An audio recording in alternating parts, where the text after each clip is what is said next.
So it's been like, what, 4 days since Vince and the WWE decided to slap its fan base and Bray Wyatt the Fiend in the face. I really want to do this episode of Hollywood Uncensored the moment it happened. And even though I already knew it was going to happen, I still felt disgusted, I still felt triggered, and I felt angered that 53-year-old unsafe Bill Goldberg is a champion of the biggest wrestling company in the world. For the sake of nostalgia and the sake of fulfilling an initiative that I will get into further along on this episode of Hollywood Uncensored, which is number 6, ladies and gentlemen. We made it 6 episodes deep. Very proud of that. But I remember sitting there following it on Twitter because I never pay attention to these Saudi WWE blood shows. It doesn't pique my interest whatsoever. I had no care in the world to wake up at 9 a.m. and to put this on. There was nothing on that show that made me really want to see it, nor did I care to see it. I just had no interest whatsoever. And I did know that Goldberg was going to win. And even knowing that, even when it happened, for the sake of me, my boys, I just felt really bad for Bray Wyatt. And I was heated. I was absolutely heated. I tweeted out my frustrations. I should have recorded a podcast, but I felt like if I had recorded a podcast that afternoon when everything was going down, I felt like I would have been a little bit too much, I would have been a little bit too disrespectful. I would have been a little bit too uncensored. And it would have been very triggering, and YouTube probably would have taken my video down because I was pissed. I was mad that a guy like Bill Goldberg, who almost paralyzed The Undertaker, who gave Dolph Ziggler a concussion, and those were his last 2 matches, is now a champion of the biggest wrestling company in the world. That is very triggering. And it is super disrespectful to a guy like Bray Wyatt, who has always been the bridesmaid, never the bride. He's always been the stepping stone for these major baby faces. Whoever creative loves, they use Bray Wyatt as the character to push that character forward. And here's a character that they buried the Sister Abigail thing. They milked it and they bled it out to the fullest extent. They used Bray for every major babyface they loved. He goes away for a little bit. He comes back with this rebooted character from what I was told that Vince McMahon was never really a fan of. And they thought of him as a mid-card type of character that they could use on these 3-hour Raws with this like Mr. Rogers type of trippy shows that they were doing. They did not expect for the audience to fall in love with this new characterized Bray Wyatt, this new Fiend character that he was flirting out there. The fans soaked it in, and he became the hottest character in the WWE. Not Becky Lynch, not Seth Rollins. Kofi never had a chance. Kofi was just a placeholder for that first Fox SmackDown show, unfortunately, even though Kofi deserved way more respect. But neither Seth or Becky were killing it. And Bray Wyatt comes back as this new character, steals all the crowd's attention, and gets over big time. From the moment those little episodes of the Firefly Funhouse started airing, people were invested into this character. And it's safe to say that Bray Wyatt was the hottest character in the WWE main roster for the last year, heading into this next summer.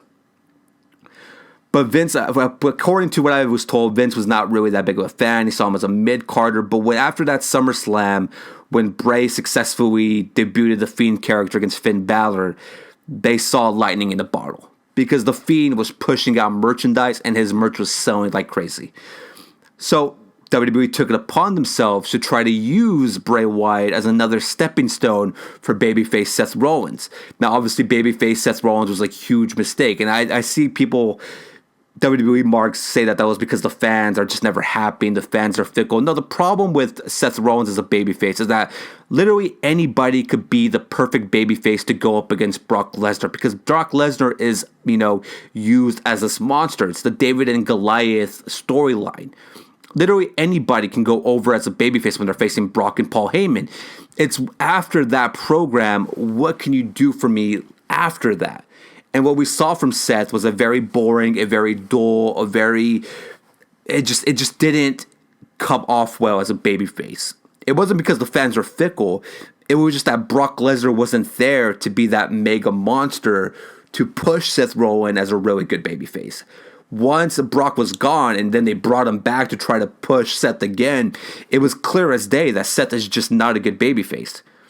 But when they saw that this Bray Wyatt character, The Fiend, was getting really freaking over, you saw the WWE try to then rush a whole Bray Wyatt Fiend versus Seth Rollins. After one debut match at SummerSlam, The Fiend was scooted right into the main event picture with Seth Rollins.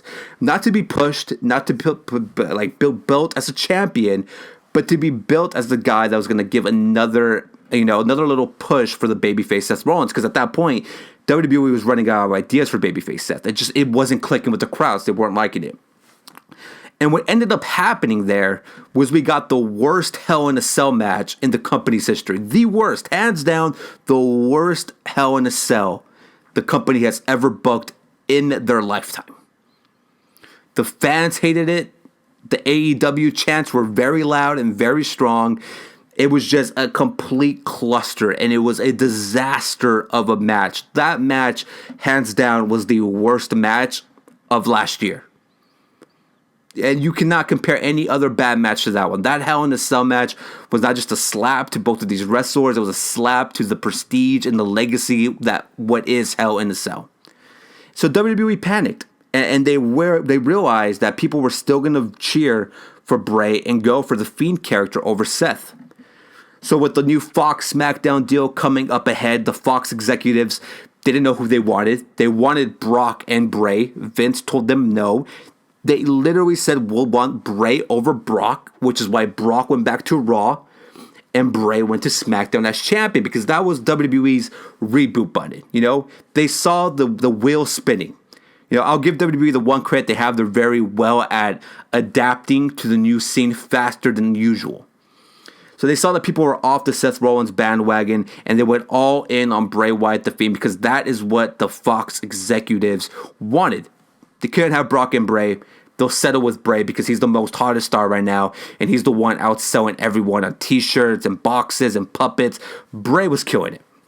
So they give him the title because, they're pretty much stuck in a situation where the last thing you remember is that terrible Hell in a Cell match. You got to make everybody happy. Let's give the title to Bray, even though I don't think the Fiend necessarily needed that title at all to begin with. But then became the overproduced, segments and moments. WWE Creative was now full in on this character that Bray had built up himself. They start adding the stupid red light. They give him that Leatherface Championship title. You could just smell that WWE Creative was overproducing the Bray Wyatt Fiend character, because now they felt that he was now their champion. They could be more hands-on, which is not always a good thing in the WWE. But they build Bray up for all this time. Still the hardest character in the company. He never lost his touch. The rivalry with Daniel Bryan was fantastic. He was a great champion. We all enjoyed it. Again, I don't necessarily think he needed the title, but that was what the company put themselves. They put their backs against the wall to the point where they needed to give Bray the title because of that terrible Hell in a Cell match. And it all leads up to a show in Saudi, which, Bray did win the title in the Saudi Blood show. Here we are all these months later. They're back in Saudi Arabia, and they give Goldberg a title shot. Now, I've made it very clear many times here on my channel that I think Goldberg is one of the most overrated wrestlers to ever grace the big screen or the ring. Like, this dude, especially now at his age, at 53 years old, he's not a safe worker. He's never been a safe worker. He's never been a great wrestler. He was lightning in a bottle for WCW because he had a goatee and he was bald and he looked like a supersized Stone Cold Steve Austin. Sorry, Bill, that's what you were to me as I wear an NWO hat. But the fact that this guy comes back after literally almost paralyzing Taker, and again, he did almost give a concussion, or he did give a concussion. I don't remember what the story was, but he pretty much jacked up Dolph Ziggler as well at SummerSlam. The fact that this guy gets a title shot, but not just that, he wins the match. And I can't really blame Goldberg because it goes back to this initiative. And the initiative is, what can we do to give Roman Reigns the title without him getting booed out of WrestleMania? That's what the initiative essentially was. You bury your hottest character, Bray Wyatt, twice in less than a year. First in the Hell in a Cell, now in some stupid blood money show against a 50-year-old Goldberg who can't wrestle or can't even give you 5 minutes of a solid matchup. My boys, he pinned The Fiend on the worst attempt at a jackhammer that I've ever seen in my life. He essentially won off of a terrible suplex.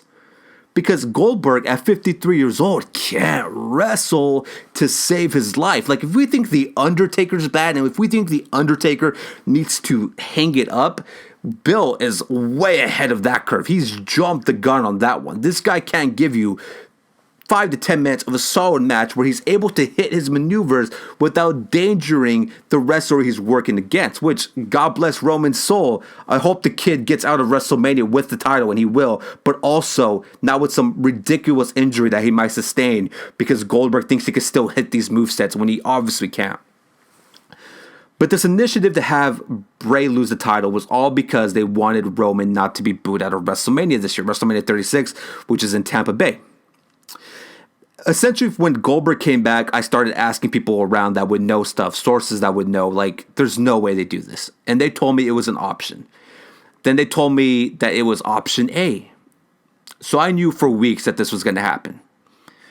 Option B, from what I was told, was to have a triple threat match at WrestleMania between Bray, Roman, and Daniel Bryan, which I think I would have preferred. I think a lot of people would have preferred. And I don't necessarily think Roman would have been booed. Because that was the WWE's biggest fear in everything. That's how they're booking this whole WrestleMania with the idea of, can't have this kid get booed. And my counter to that is, why does he have to win the title at this year's WrestleMania? What is the urgency to have him win the title this year? I get it. He's picked up some great wins. I think Roman has been booked fantastically since he returned from amazingly beating cancer, which was a huge, awesome moment.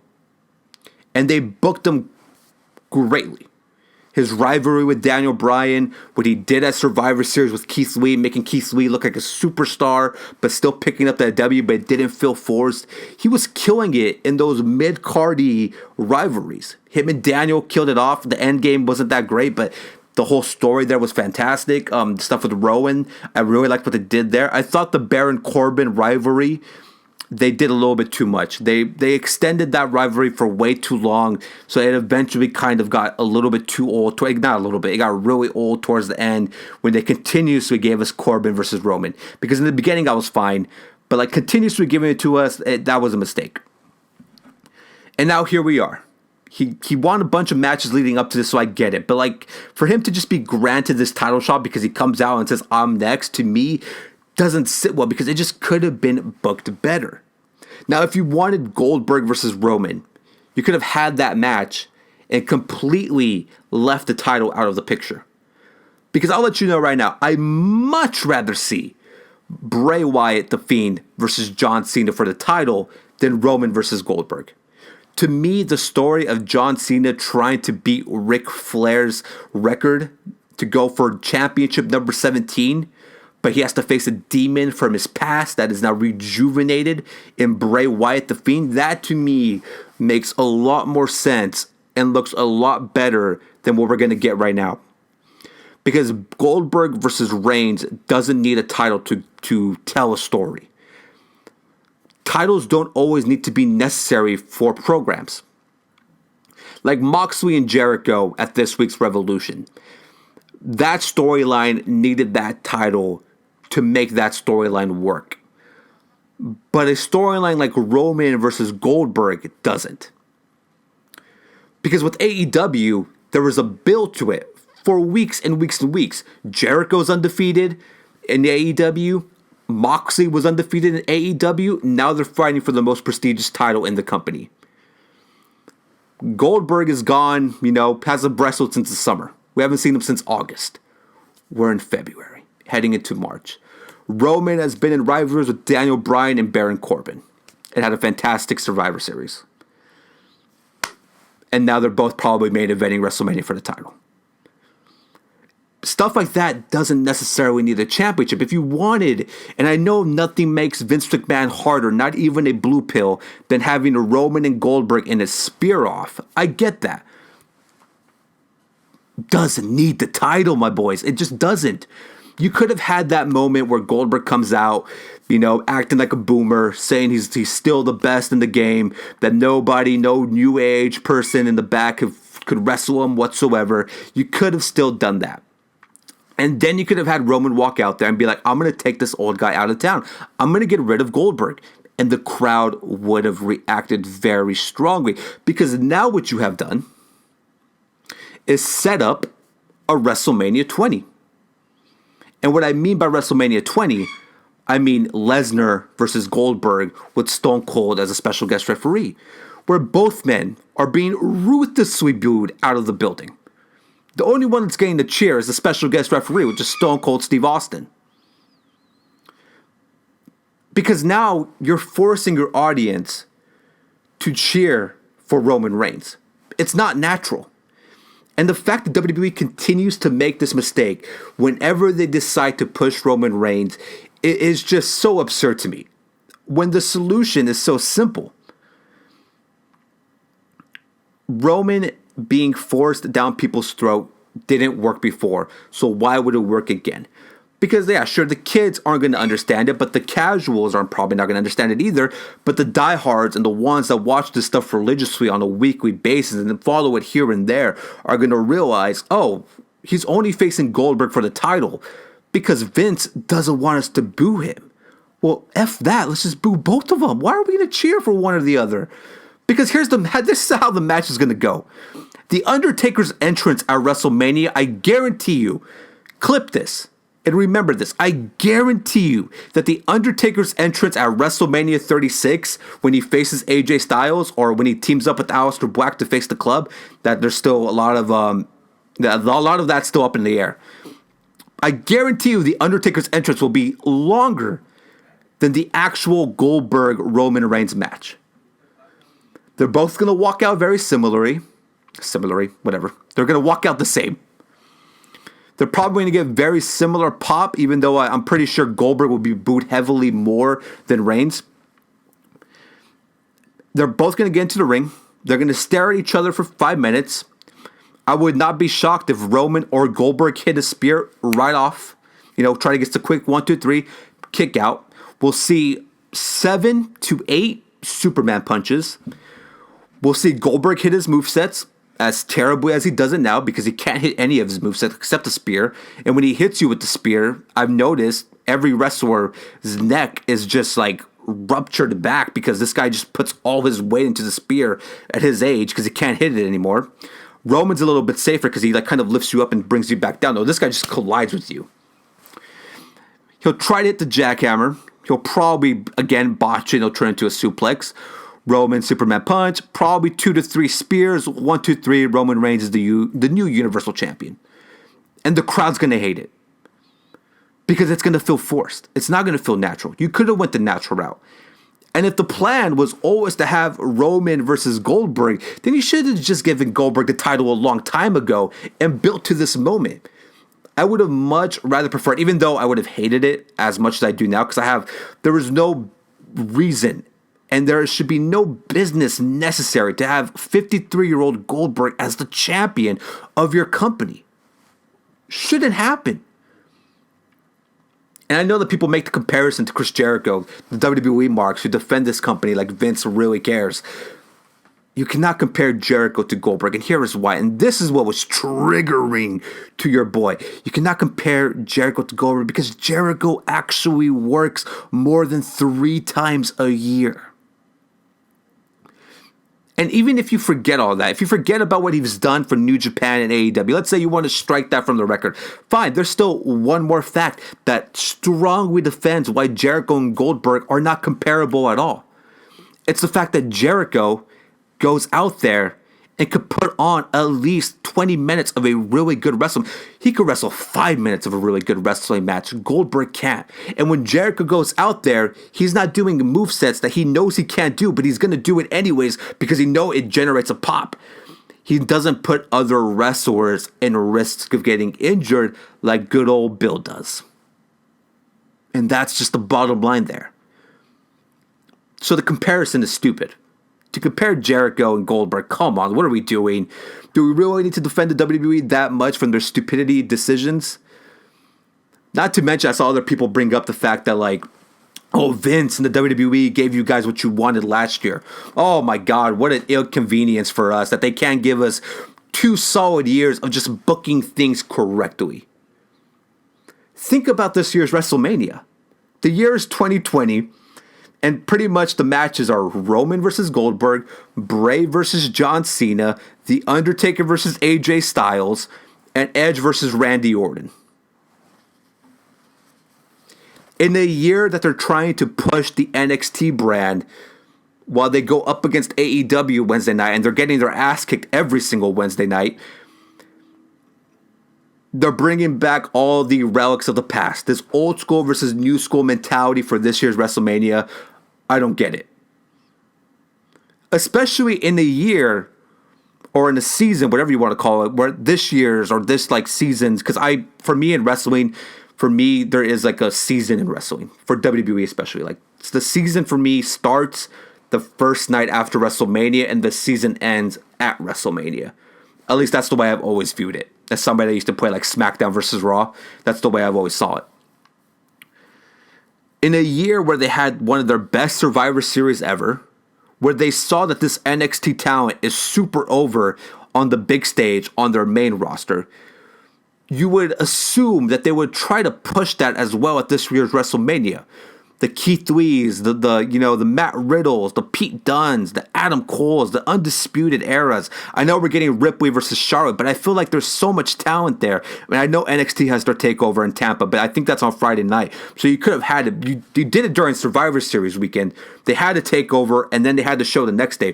I don't see why you couldn't do that for WrestleMania. I'd much rather than pay attention to what they have now than reach back for the relics of the past and bring them back in for the point of nostalgia and spectacle.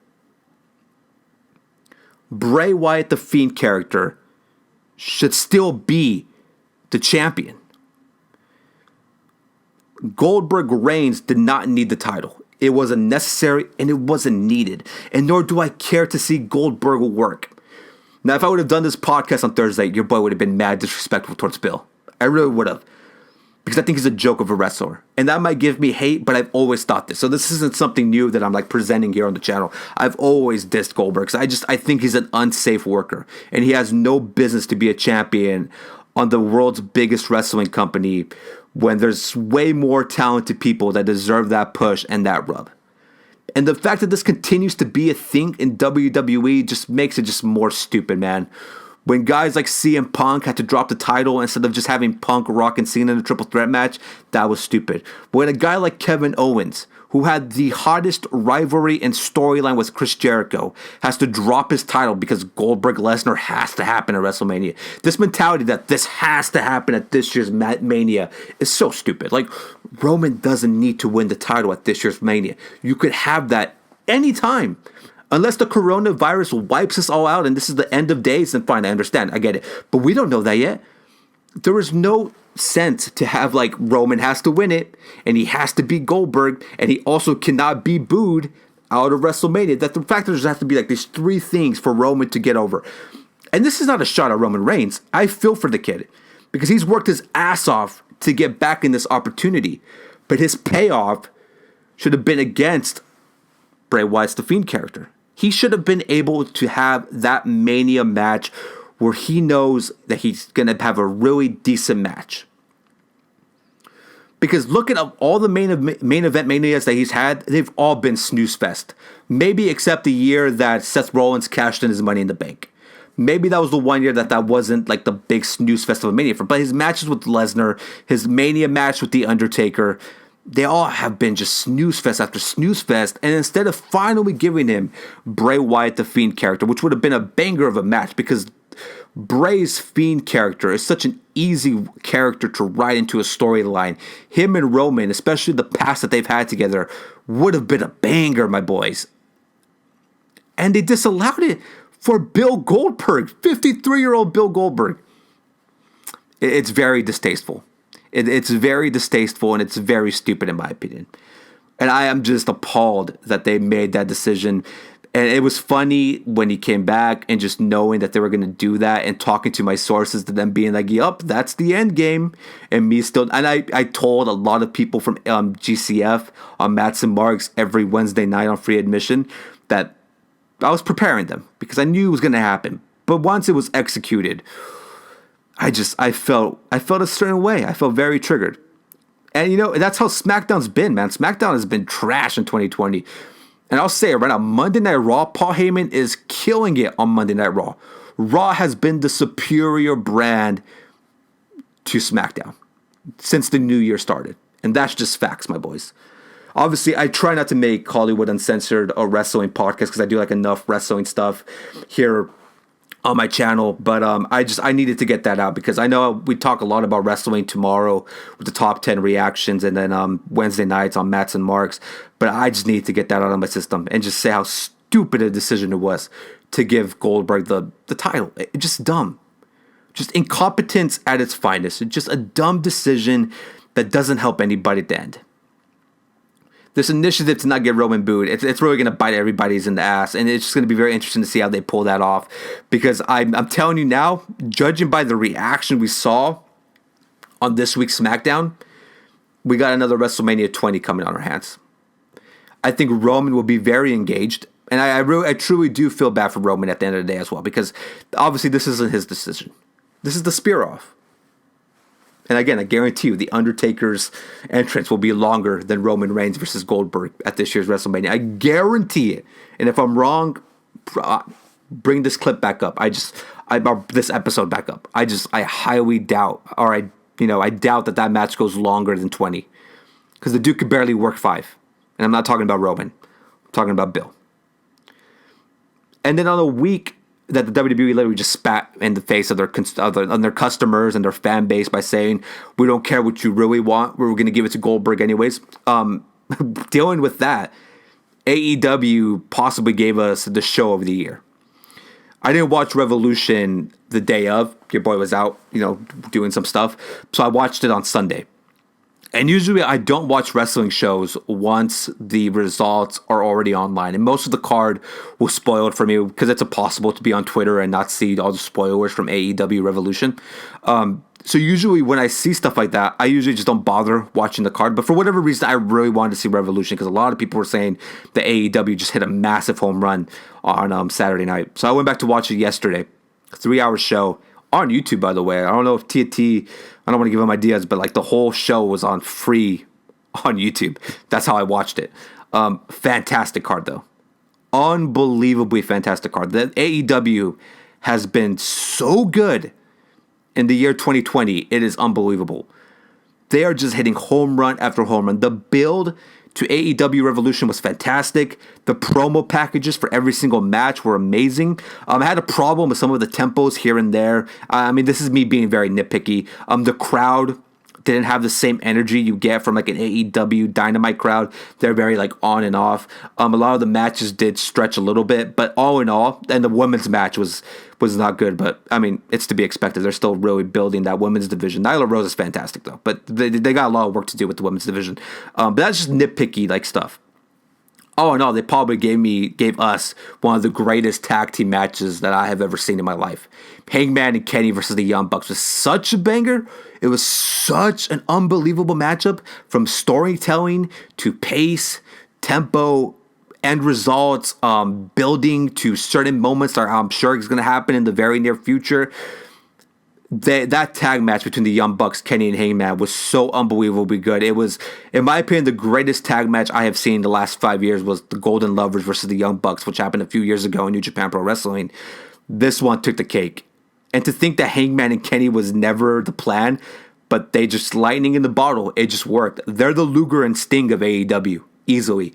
And that storyline is the hardest storyline in wrestling today. Nothing compares to what they're doing with Hangman and Kenny. Like, that is the premier storyline in professional wrestling today. The title match between Moxley and Jericho. I felt it was very strong style. It felt like it really did feel like a New Japan Pro Wrestling main event. Back and forth action. A little part of me felt like they pulled the trigger too soon on giving Moxley the title. But another part of me remembers that like AEW's pay-per-views are very spaced out. And that's what I really do enjoy about AEW, that there's not like one pay-per-view 1 month and then a turnaround and another pay-per-view the following. The turnarounds for their pay-per-views are very lengthy. There's a lot of space in between building to that next show. So like part of me is conditioned to think of the WWE way, even though AEW is doing it very different. So part of me, when it happened, I was like, oh, that's a little bit too soon. I feel like there's a lot more to do there with Jericho and Moxley, but there's just so much time in between these shows. I understand why they gave it to Mox. And that match paid off. And that's a rivalry that needed the title. Again, as I mentioned earlier, both undefeated in AEW in singles competition. And now both get the shot at the prestigious title in AEW. So AEW Revolution was just an absolute amazing show. And then I loved that AEW was like, yeah, I know WWE owns War Games. And Cody's just like, whatever, I'm going to have my own War Games. And guess what? We're going to call it Blood and Guts. The pettiness, my boys, the pettiness of doing that. I love it. I love petty shit like that. And I'm very excited to see Cody's and Tony Khan's and AEW's version of War Games. It's going to be very interesting. And the fact that we're getting that on free TV on AEW Dynamite, AEW's killing it. They're killing it right now. And if they continue to keep this momentum, man, I'm pretty sure at some point AEW's ratings are starting to get like closer and closer. I bet you at some point, if they keep this going, they'll be in the mill range and stay in the mill range very soon. Well, NXT is starting. I still love NXT. Don't get me wrong. This isn't me burying the NXT division or anything like that. It feels like NXT is kind of turning into a snooze fest, and it's just not keeping pace with AEW at the moment. Because All Elite Wrestling, every single week, they're going for it. Now, in saying that, I'm very curious to see what they do next. Because a lot of AEW Revolution felt like a season finale. It felt like a lot of stuff that they built to, they kind of ended. So it's like, where do we go now? But that's also very interesting, but it's also very scary because there's two ways that can go about this. So I'm very curious to see what happens this week for AEW Dynamite because it could just go any way possible. It could go bonkers. They could totally ruin this, or they could play it completely safe and just run a lot of this back. Hangman and Kenny, the payoff there. I'm very glad that they're taking their time with it. They're milking it. Milk that all the way through because it is working very well. We'll see if Matt Hardy shows up. There's a lot of things going on with AEW, but I'm very excited, man. It's a really good time to jump on the AEW bandwagon. With one company saying we're going with 53-year-old Goldberg, another company is, rejuvenating the wrestling game. I think that's the best word to mention about AEW. They're rejuvenating the wrestling game in a very major way, and I think it's just only going to get better as time goes on. For a company that a lot of WWE marks called a t-shirt company or a company that wasn't going to even last a year, they're killing it, man. They're killing it. AEW is definitely on the rise. But again, like I said, I didn't want this podcast to be a wrestling podcast. It's really not a wrestling podcast. I couldn't wait till Wednesday night to talk about everything that happened the last few days with Goldberg, unfortunately winning the title in the AEW Revolution. I just had to talk about all that stuff. Also, Darby Allin versus Sammy Guevara was such a fantastic match. The future is so damn bright for AEW. They have so much good young talent that for present and the future they are set, man. And if they continue to add the talent that they're thinking of like adding to their like roster, AEW is getting up there, man. Their roster, it's probably the second best in wrestling. It's probably, it's neck and neck with New Japan. New Japan has a pretty decent roster as well. WWE still has the best because they just have, so many shows to control, but they just don't use these guys, unfortunately. But yeah, obviously we talk about a lot of wrestling on the other days. So tomorrow, top 10 Raw reactions. Wednesday, Mats and Mark. So yeah, I had to react. I had to talk about what happened these last few days. AEW Revolution, I think I gave it a 9 out of 10. That's how good it was. I gave it a 9 out of 10. Really good match. I thought the Cody MJF match could have been a little bit better. I like the storytelling that we're doing there, but it was like a lot of stuff going on all at once, and it was hard to keep up with everything that was going on. A lot of storytelling. I thought it was like a little bit too much, and it kind of took away from the action. and it was very like eerie, quiet in the crowd because they were very like, I feel like myself, that we're trying to follow the story, but there's also all these other things going around from inside to outside of the ring. It felt like a huge hoopla. By the way, Cody, I know you love your brand and you're sticking your neck out for them, which I get the reference of putting your logo on your neck. I don't know about that tattoo, my boy. I don't know about that tattoo. Just my opinion. That tattoo does not sit right with your boy. That tattoo, it looks weird. It's just weird placement. You should have went the Brock route. Put it around your chest, right in the middle, so it looks like it's shooting up. Don't send that to Brock. He'll kill me. But yeah, that's the wrestling talk for today. I'm sure there's going to be more wrestling videos upcoming moving forward. I was disgusted, man, with Brock. Not Brock. Brock's fine. I love Brock. We stand Brock here on this podcast. I just thought Goldberg winning the title was just so disrespectful and so stupid. It was a dumb idea. But, in other stuff, in other news, Troy Daniels, man. Interesting. Very interesting that the Lakers cut Troy Daniels, and they don't really have a plan right now as we transition into the NBA side of the podcast. Like, once again, I want to thank you guys for listening. As always, Hollywood Uncensored podcast will be a weekly podcast every single Monday night moving forward. This is episode number 6. I'm hoping to get Rossi back on the podcast very soon. Just, planning life and stuff like that. It kind of ruins our schedule. He's always out there, partying it up and celebrating with the champion, Chris Cadillac. But Rossi will be back very soon to the podcast. This is just something I'm trying to really build to every single week. So every Monday moving forward, again, as always, Hollywood Uncensored podcast. But we got to talk about the Lakers real quick. Because yesterday, they cut Troy Daniels, which was something I thought was going to happen eventually. Troy Daniels cut. I like how Troy Daniels' agent tried to make it seem like the Lakers were doing him a favor and like it was allowing Troy to go out there to find like a contender to sign with. And I'm sure maybe Troy does sign with the contender. We'll see. He averaged 4 points in 11 minutes. So we'll see if Troy Daniels does eventually end up on a playoff team. I highly doubt it, but we will see how that plays off. And the Lakers today, they worked out Dion Waiters and J.R. Smith.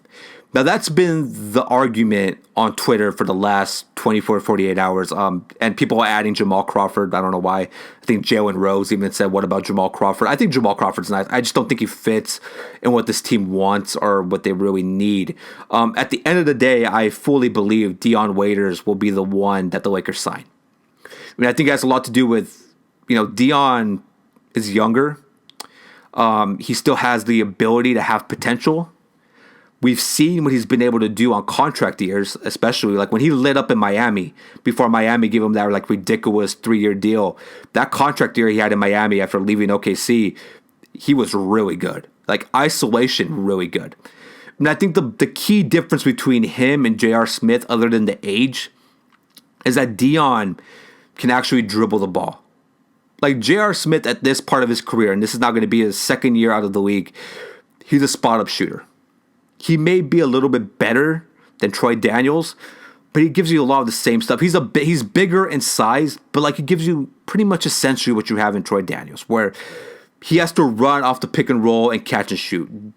Dion Waiters, you can give him the ball at the top of the key, and he could dribble into situations that could beat net positives. He could run a pick and roll very well. He's had flashes of passing abilities that you like. He could do cross-court passes. He could do a lot of different things with the ball in his hands. It just depends at the end of the day with Dion. The only issue with Dion Waiters is obviously the dude has a lot of issues. A lot of issues. And we all know that. I mean, it was just, 3 months ago, 4 months ago, maybe just 3 months ago. I'm not sure exactly when the homeboy overdosed on edible gummies. And he was suspended by the Miami Heat. And that was like only 3 months ago. So it's like, how much growth can a person have in 3 months? Because I know they keep bringing up like, whoa, he's going to go to a championship contender. But isn't Miami kind of a championship contender? I mean, they've been killing it, man. And I don't think I've said this on this podcast, or maybe I have, but I'll say it again. Miami, I think they have a legitimate shot to make the NBA Finals. I really do think Miami could really surprise some teams. I know they lost like 6 or 7 games, or maybe 8 games out of 12 since they traded for Andre Iguodala and Jay Crowder. But like Miami was a good spot for Dion Waiters. You know, they're a contending team. They could use that type of instant offense. I can understand they have like Kendrick Nunn and Tyler Hero, but like Dion was on a contender, and he was on a team that has one of the best coaches in the NBA, in Eric Spoelstra. When I think about Dion, and I think Dion Waiters will be a Laker, and I think it will be even announced by the end of this week, maybe as soon as like Wednesday. I just have my concerns. I don't know, man. You know, does he bring more to the table than J.R. Smith? Yes, absolutely. But do I really believe that this kid grew up in a week or two or in a few months after he was in a really great, you know, place in Miami on a championship team? He showed up to this year's training camp in Miami like 30 or 40 pounds overweight. He followed that up by getting like pretty much told, don't come back until you lose a shit ton of weight. And then he came back and overdosed on edible gummies on an airplane headed to Los Angeles. And then he was suspended indefinitely. He's played 3 games. He looked really good against the Clippers that one game that Miami lost. I think it was like their second home loss of the season. First one being against the Lakers. Whoop, whoop. I have my doubts about Dion Waiters. What they're looking for, he brings to the table. But all that noise behind the scenes, man, in LA, when he's already shown that he doesn't have the greatest mindset, and I know LeBron has to approve of it. If I'm LeBron, man, and I know JR had the worst mistake in NBA Finals history in that game 1 a few years ago, where, you know, LeBron dropped 50-something points, and the Cleveland Cavaliers could have stole the first game of the NBA Finals, and I know JR had that moment, but at the end of the day, there's a reason why they got J.R. Smith. Because it took, 4 months when LeBron went back to Cleveland for him to realize that Dion Waiters isn't any good and he needs to get this psycho off of his team and bring in J.R. Smith and Iman Shumpert. At the end of the day, I do think it'll be Dion Waiters, though. I think also Dion Waiters' agent used to be Rob Pelinka, so that works in Dion's favor. And I think Dion Waiters is also... I think he's in Clutch. I think Clutch is his agent. So I think Clutch, or like that, you know, Clutch management manages Dion Waiters. So obviously we know Clutch has its, you know, grip and has its connection with the Lakers. Obviously Davis, LeBron, they're there. So I think it'll be Dion Waiters. And I've kind of known it was going to be Dion Waiters for the last few weeks. At least that's what I've been told. It literally came down to like, what does LeBron want? If LeBron gives him his blessing, his Godfather blessing, then Dion Waiters should be a Laker by the end of this week. There's just not really much to pick from. There's like Trey Burke. Nobody else got really bought out. Anthony Tolliver signed with Memphis. Like, there's nobody really out there. Alan Crabb, not a fan. You know, he's had terrible numbers the last few years. Not a fan of Alan Crabb. He doesn't really do anything. He can't play defense. He's just Troy Daniels. So, you know, I think JR might be the safe pick, but I think Dion does more than JR. So I think you'll see J.R. Smith not be signed by the Lakers, and I think you'll see Dion Waiters be announced as a Laker, and then we'll see what he brings to the table, because I honestly don't know, but we'll see. It'll be interesting to see what happens. It just, you know, this next stretch of games, man, you know, the Lakers dropped that game on Saturday to Memphis, which I thought they played like shit, man. Like, AD, since the All-Star break, has been a little bit concerning. I haven't liked the way Davis has played since the All-Star break ended. He just looks a little bit disinterested. He looks very, like, lackluster. Where LeBron, I think LeBron, as of right now, since the All-Star game, is averaging 30 points and 8 rebounds and, like, 9 assists. And shooting like crazy. His handle looks so much better than it did in the beginning of the season. Like, you could tell LeBron is starting to get into that mode that it's almost playoff LeBron time. Let me give him a taste. And I think he's getting ready to hit that next gear. I think Davis, since he suffered all those years in New Orleans, doesn't know how to get that gear. And we used to see that with Pau Gasol when Pau was a Laker. All the years that he wasted in Memphis, he didn't know what playoff basketball really was. And that kind of concerns me going into the playoffs. Does Anthony Davis, is he going to be able to turn it on? And how quick will he be able to turn it on and realize you're not in New Orleans anymore? You're playing with the best player in the world, a guy who goes Super Saiyan in the postseason. it's time to turn it up just a bit. Because I haven't seen that from Davis since the All-Star game. It's a little bit concerning. And now he's out because they're saying he has some knee tightness or some shit like that. And that's whenever you hear a knee injury, my boys, it's always, even if it's not serious, and I'm sure he didn't play last night against New Orleans because of load management. I'm hoping that's what it was. But it's always concerning when you hear anything about a knee. But we'll see, because this next week is tough. Maybe not tomorrow, but I mean, even though Philadelphia played the Clippers very good this last Saturday or Sunday. I think it was Sunday when the Clippers played Philadelphia. In Philadelphia, Shake Milton, my God, what do you have, 39 points? I picked that dude up on my fantasy team just yesterday when it happened. That guy's been balling. So tomorrow's going to be interesting. But tomorrow they play Philadelphia. No Joel Embiid, no Ben Simmons. That's a plus. No Josh Richardson at all. Unfortunate. You want to see teams at their best health. You got to take advantage of that situation, though. Get that game over with. Get it done quick. Hopefully AD plays, but if he doesn't, that's a good game to sit him as well.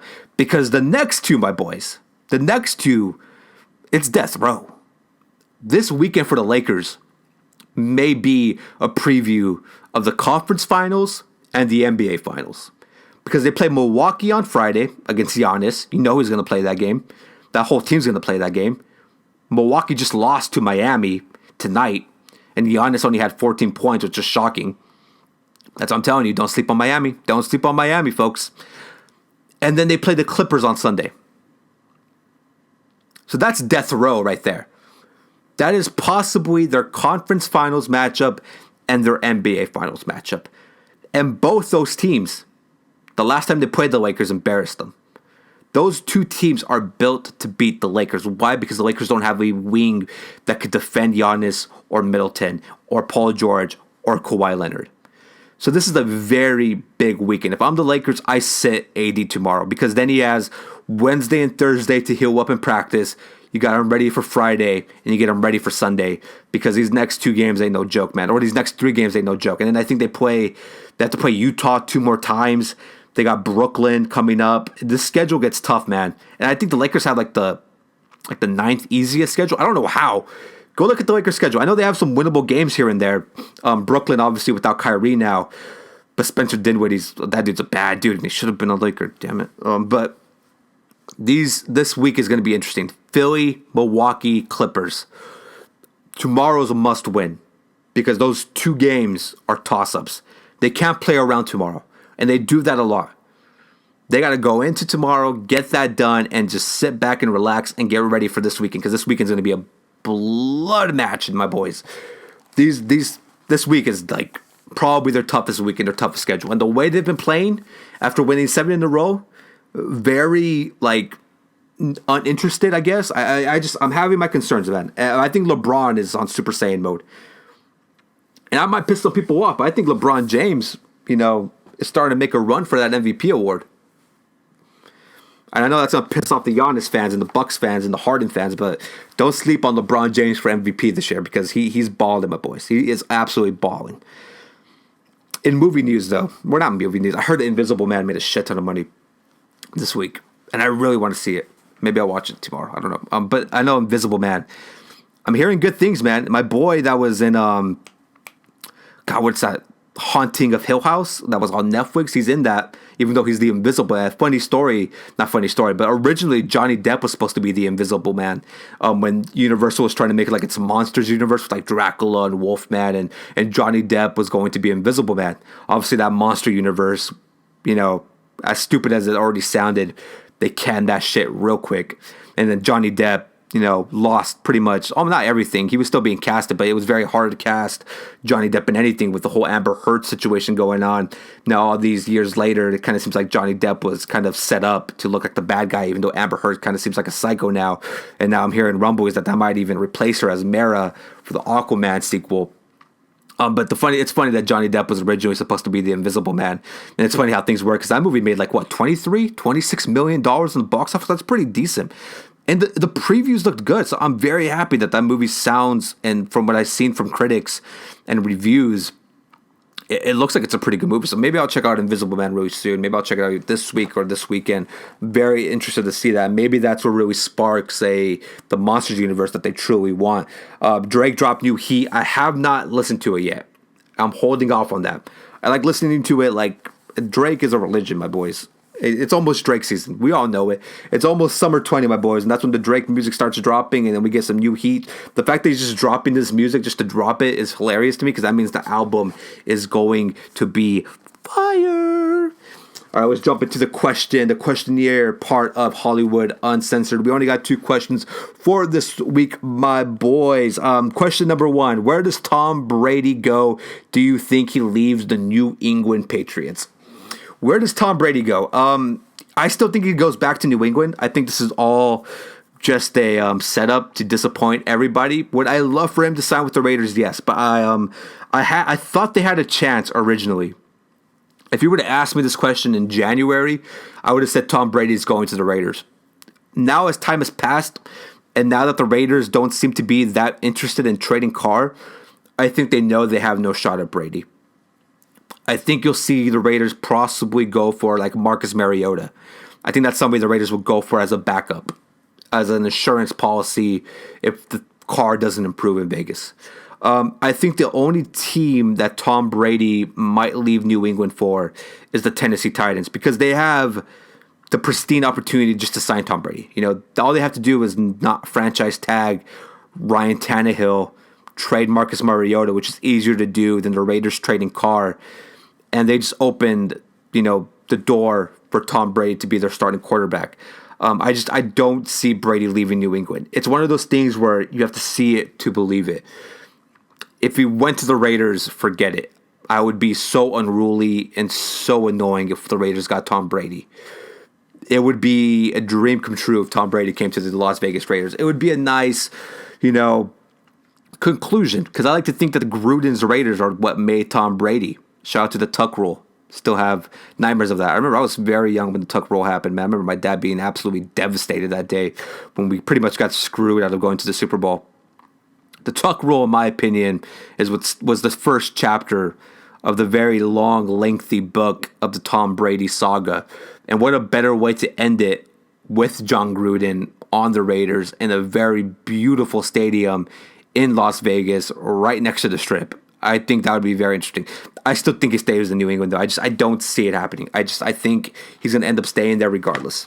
So, yeah, Tom Brady, my prediction, he either stays with New England or he signs with the Tennessee Titans. That's what I think happens with Tom Brady this offseason. But it's interesting. It's very interesting. I think this is like the first time that if it's going to happen, it's now. If he's ever going to leave New England, it's right now. If he doesn't leave New England now, it's never going to happen. So if it does happen, it'll be interesting. I think New England has, if they do lose out on Brady, like if Brady shocks the world and goes to Vegas or the Chargers or Tennessee, I think New England's like plan is to go after Marcus Mariota, and it'll be interesting, man. I mean, what if they just went and signed like Phil Rivers? It'd be interesting. This NFL quarterback, offseason is going to be wild. It's going to be wild. This is going to be one of the most wildest NFL offseasons ever. I really do think so. With like the quarterback movement, I don't think the NFL is prepared to see what's going to happen. Like, this is going to be one of the craziest quarterback carousels in NFL history, because it's so many available quarterbacks, and I feel like a lot of them, like Phillip Rivers, I think he's headed to the Colts. I think Jameis Winston's going to stay in Tampa Bay. And I'm shocked that Cam Newton's actually going to stay in Carolina. I really thought Cam would end up going to like the Chargers after they missed out on Tom Brady. But yeah, this year's quarterback carousel is going to be wild, just super wild. And I think the first domino is Tom Brady. Question number 2. Oh, we have 3 questions. My bad. We got 3. All right, what is the best Western movie of all time? Tombstone. The greatest Western movie of all time. I do not care. I better not have some like Western stan that's a huge fan of one of these old school Western movies that come into my mentions giving me slander. Tombstone is the greatest Western movie of all time. Val Kilmer as Doc Holliday, the greatest movie character of all time. It's Tombstone. Tombstone is the greatest Western movie to ever grace the movie world. Tombstone is a classic. Just from its action scenes, its dialogue. Again, Val Kilmer, you can't even tell that's Val Kilmer as Doc Holliday. Val Kilmer might be the most underappreciated actor ever, man. From him being Batman to him being in Kiss Kiss Bang Bang, Tombstone, Val Kilmer, very underrated. But yeah, Tombstone, the greatest Western movie of all. Like, get the Clint Eastwood shit out of here, my boys. It's Tombstone. It's Tombstone, Kurt Russell, Val Kilmer, the best Western movie, hands down. That movie kills it every single time. And the final question, who is the NBA MVP? Now, obviously, everybody's saying Giannis is going back to back. I'm going to make the argument right now. I think if LeBron keeps this pace going, and if the Lakers make some serious noise this week, especially this weekend, I think LeBron James could change that narrative. It all comes down to this weekend, in my opinion. If things go crazy by next week's episode of Hollywood Uncensored, which next week's episode is going to be very NBA heavy because I'm probably going to be reacting to everything that happened this weekend in the NBA. I think LeBron James is already positioning himself to take that MVP from Giannis. And I think if the Lakers handle business, if they handle business for once, and they can get past this weekend and just rack up those dubs, the NBA voters are going to have a problem. And I know Giannis is still the favorite, so Milwaukee fans, relax. Don't get in your feelings and come after me. But I'll tell you right now, LeBron's this close. It's almost L MVP season. Lee MVP season. It's almost time, man. This dude's averaging 38-9. He had 34, 13, and 12 last night against New Orleans. Can't really blame him when you have Josh Hart or Drew Holiday on you. Barbecue chicken. I think LeBron James is getting very close to claiming a significant portion of that MVP. But we'll see. This weekend's going to really tell us what's going on. I feel like this weekend is really going to show who are pretenders and who are actual contenders.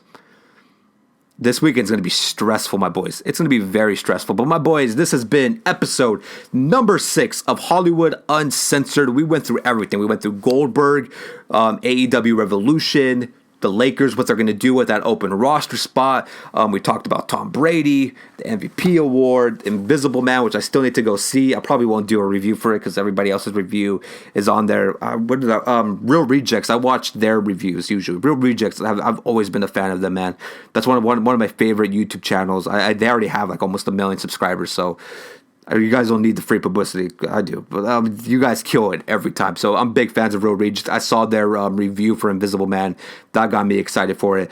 But yeah, my boys, it has been a very interesting 4 days. As always, I think, just to recap really quickly, I think the WWE made a massive mistake going with Goldberg. I thought that was a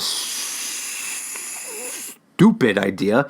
I'm always going to think it was a stupid idea. I find a hard time caring about this year's WrestleMania. A lot of these matches don't really do anything, you know. Yeah, the spectacle is gonna be cool, but a lot of these matches, like, okay, if AJ beats the Undertaker, what does that really do for AJ? Other than just to say, oh, I beat the Undertaker at WrestleMania. Well, yeah, so is everybody else almost at this point. If Bray beats Cena or Cena beats Bray, what does that really do for either of them? Cena's going to be gone making Hollywood movies and being in the other terrible Fast and the Furious movies. Goldberg's going to lose to Roman, and then we won't see Bill till the next Blood Money show, and he'll come back to injure somebody else. So my whole POV is, like, a lot of these Mania matches, even Edge, Randy, as much as I really am excited for Edge and Randy, though, just because I think they're doing a really great job building that to, like, the whole Triple H Shawn Michaels rivalry.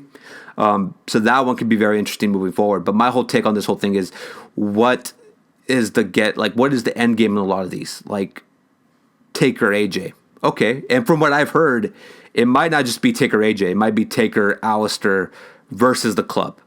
But even then, it's like, okay, then what? You know, this is why I think Elimination Chamber should be the pay-per-view after WrestleMania. Because it builds to adding your next cornerstones and your next man up. You know what I mean? So a lot of this old school, new school shit that Vince is trying to position us in and be like, just deal with that because you guys got what you wanted last year. Well, yeah, thank you, Vince. Thank you for running your company correctly while you burn money for the XFL. I really hate that argument. It's so triggering when I see WWE marks just say that shit. Like, he gave you what you wanted last year. Yeah, what we wanted last year was the correct thing. It was the right way to book WrestleMania. What is the issue with wanting WrestleMania booked correctly? We have to be punished now because he gave us what we wanted? Stupid takes like that. It's always funny who goes above and beyond. Because I got so much shit on Twitter when I was slandering Goldberg on Thursday. So many people coming out of the woodwork. Like, whatever you want to, like, slander Vince and this company, God, the AEW hate becomes so real. I was just shocked that they went, dumb move. And I'm sure we're going to talk about this, or I will be talking about this more on Wednesday, this upcoming Wednesday, on GCF's Matt's and Mark's podcast, where you can find us on free admission on Facebook and not Twitter, Facebook and YouTube. I was going to say Twitter. I don't think they have a Twitter, but you can find us on Facebook and YouTube, free admission, Matt's and Marks, every Wednesday night. I believe this week I think Rossi's going to be there for this week's episode of Matt's and Marks. That will be an even more exciting reaction between the four of us, me, Saint, if Saint, is back from his day off, RJ and Rossi. We'll all be discussing the Goldberg stuff once again. We'll also be discussing everything that happened at AEW Revolution. Your boy couldn't wait till Wednesday. I wanted to give you my own little podcast episode and let you guys know, or give you my reaction to what I thought that happened. Bullshit. Just bullshit. Bush League, and I just think the WWE shot themselves in the foot, and I expect WrestleMania to go as poorly as it possibly can. My boys, if you like this episode of Hollywood Uncensored, make sure you slap that thumb. Subscribe as always. Comment down below. Let me know what you guys thought as always. I would love to know your guys' opinion about what happened at the WWE Super Blood Show and at AEW Revolution. Let me know your Lakers thoughts, or if you saw Invisible Man, let me know what you thought of the movie. Where do you think Tom Brady's going to go? Let me know what's your favorite Western movie. Let me know all that stuff in the comment section. I will see you guys later on. You guys enjoy the rest of your night. This has been Hollywood Uncensored. I will see you guys next Monday. Too sweet.